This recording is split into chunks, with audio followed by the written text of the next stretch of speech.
Il vient d'apprendre que les établissements scolaires de sa commune seront à nouveau fermés demain. Il y a quelques élus qui sont là, beaucoup sont repartis. Avec l'arrêté du préfet qui vient de tomber. Le maire d'Arques doit organiser en urgence l'accueil des enfants. Plus d'électricité en mairie, c'est dans la salle des fêtes, au milieu des habitants évacués, qu'il rassemble ses adjoints. Là c'est sûr, lundi, mardi, pas d'école, pas de crèche et pas de collège ouvert. 1700 élèves. Le centre social de la ville va être mis à contribution pour accueillir certains d'entre eux. On a une équipe d'animateurs permanents qui accueille les enfants habituellement le soir après l'école, le mercredi les vacances, et qui est là tout à fait disponible pour pouvoir accueillir les enfants des sinistrés si nécessaire. C'est bien. Quelques heures avant que la pluie se remette à tomber, l'élu s'empresse d'aller alerter ses habitants. L'eau, elle va encore monter, donc il ne faut pas qu'ils se remettent à nouveau en insécurité en voulant aller dormir chez eux ce soir. L'eau s'est retirée dans plusieurs rues, mais elle pourrait vite revenir. 40 mm sont attendus cette nuit. Je pense que ce soir, il ne faut pas rester là non plus. Donc il faut vraiment être vigilant jusqu'au bout. Et pas s'obstiner à vouloir venir. Une nouvelle nuit hors de chez soi, difficile à accepter. Je vais pas rester là, mais bon, après, j'ai pas de mots. De nombreux commerçants espéraient, eux, pouvoir rouvrir demain. Mais rien à faire, l'eau ne s'évacue pas. Ce restaurateur vient de prévenir ses salariés. Chômage technique des serveurs et des serveuses, tout ça. 13-14 salariés, il va falloir... on leur a déjà annoncé, par SMS, maintenant on va y trouver une solution et le plus rapidement possible. Ce cabinet médical restera lui aussi fermé. Mais le médecin veut assurer ses consultations malgré tout. Donc vous pensez réouvrir à quel moment? Pas tout de suite, je pense pas. Non, puis avec l'odeur, le sol il va bouger tout ça, donc on va aller faire peut-être des soins à domicile déjà pour les patients et puis les plus urgents. En fin de journée, la place de l'hôtel de ville était encore nettoyée.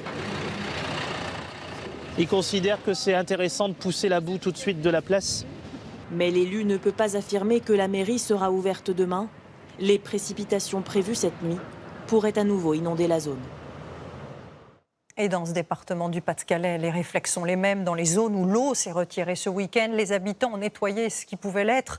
Les plus touchés ont pu bénéficier de l'aide de leurs proches, mais aussi d'associations. Et cette solidarité, elle fait toute la différence quand on a tout perdu. Didier Pirisky, Noélie Claire et Jean-François Drouillet. Ils sont venus de partout. Des villages voisins ou de communes situées à plus de 30 km. 20 personnes hier, encore 10 aujourd'hui, pour aider Stéphane, le propriétaire. C'est un pote de 20 ans, donc dès que je l'ai appelé, il a vu les infos, hop, il est venu tout de suite, quoi. Le corps de ferme a été inondé, il y avait de la boue partout. Il en reste dans les tiroirs de la cuisine.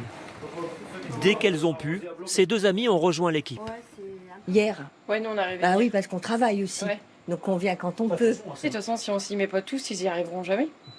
C'est la deuxième inondation en moins d'une semaine. Des fois, ma femme pète les plombs, des fois c'est moi, non, après c'est tout, quoi. Mais il faut pas baisser les bras, quoi. Dans la maison d'à côté, comme dans tout le village de Brexan-Enoch, les amis sont un précieux soutien. C'est aussi à la benne à ordures, remplie de meubles ravagés, que l'on reconnaît un village de sinistrés. On pensait être tout seul et puis on voit qu'on n'est pas forcément tout seul. Donc ça donne du baume au cœur. Si l'eau est descendue par endroits, dans d'autres, elle ne baisse toujours pas. À la caloterie, le paysage est sidérant. Les maisons sont comme des nénuphars posés sur un lac. Seul moyen d'accès, ces petits canaux. Cet habitant doit rentrer chez lui, récupérer des médicaments vitaux pour son fils. C'est possible grâce à ces deux sauveteurs. Ce ne sont pas des professionnels. Alors moi je suis étudiante en école de kiné et j'ai rejoint la protection civile et c'est vrai qu'on y prend goût, c'est du challenge aussi. Il y a 700 mètres à parcourir pour rejoindre la maison. Le sinistré donne des indications à Lucille et Victor sur les pièges que l'eau peut dissimuler. La connaissance de monsieur est super importante et là on voit, c'est un travail à trois en fait, là on est une équipe de trois. Un petit appui pour sortir. Vous étiez déjà venu en bateau chez vous? Non, jamais. Leur mission peut s'achever.